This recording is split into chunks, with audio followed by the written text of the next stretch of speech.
lieutenant-colonel Alioune Diop, commandant la Légion de gendarmerie de Thiès. En prélude du pèlerinage marial de Popenguine, la gendarmerie nationale, en application de l'arrêté du sous-préfet de l'arrondissement de Sindia, élabore un plan de circulation. Ainsi, pour cette année, le plan de circulation de la 136e édition s'établit comme suit. Les pèlerins auront plusieurs possibilités pour venir à Popenguine. Pour ceux qui vont venir de Dakar, ils auront 3 options. Soit de prendre l'autoroute à péage jusqu'à la sortie 14 à Sindia, tourner à droite sur la R13-3 et continuer directement vers Popenguine. Soit de prendre la route nationale numéro 1 jusqu'au carrefour de Sindia, en passant par Dias. Une fois au carrefour, tourner à droite sur la R13-3 et continuer directement vers Popenguine. La dernière option, c'est de prendre la route nationale numéro 1 en passant par Yen Dayan et continuer directement sur Popenguine. Pour ceux qui vont venir de Thiès, ils auront 2 possibilités. Prendre l'autoroute à péage jusqu'à la sortie 14 à Sindia, tourner à droite sur la R13-3 et continuer directement vers Popenguine. Ils auront également la possibilité de prendre la route de Kissan, Thiéo, Sindia, prendre la R13-3 et continuer tout droit vers Popenguine. Pour les pèlerins venant de Mbour, ils auront 2 possibilités également. Soit de prendre l'autoroute à péage à l'entrée de Kelbala, Ngekor, Ngaparou, jusqu'à la sortie 14 à Sindia, tourner à droite sur la R13-3 et continuer directement vers Popenguine.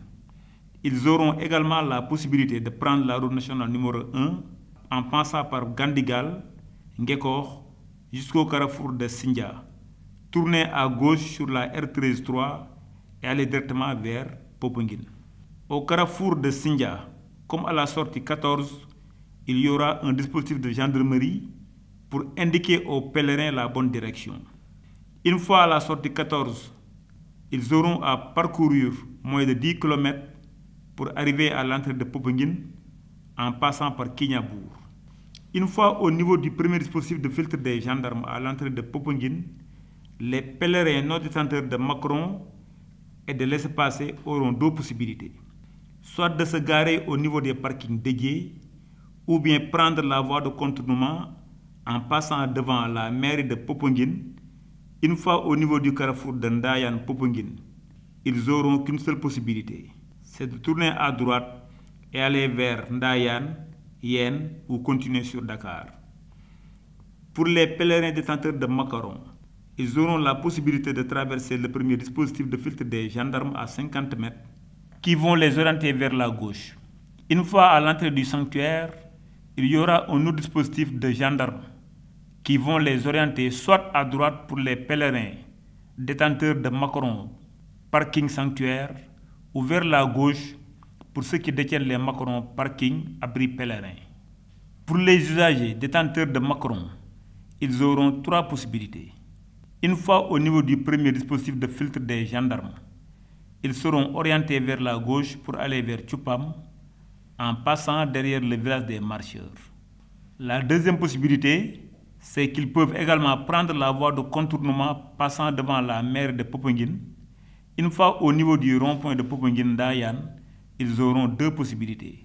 Soit d'aller tout droit vers Ndayan, ou bien de tourner à gauche en passant devant la brigade de gendarmerie de Popenguine pour rejoindre leur domicile ou accéder à la place Baye ou au sanctuaire.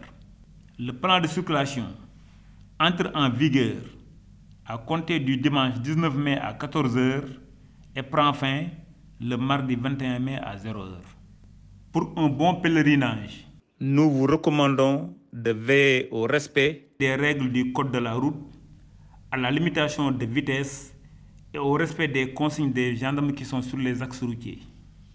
Durant toute la période du pèlerinage, allant du vendredi 17 mai au mardi 21 mai 2024, il est formellement interdit le stationnement aux alentours immédiats du sanctuaire, la baignade à la plage de Popenguine jusqu'à Ndayan, la vente de boissons alcoolisées dans le périmètre du sanctuaire, les nuisances sonores dans le périmètre et aux alentours du sanctuaire, également la circulation des motos Jakarta et des charrettes, ainsi que toutes sortes de ventes et implantations de stands commerciaux dans le périmètre du sanctuaire et dans la voie principale d'accès à la basilique.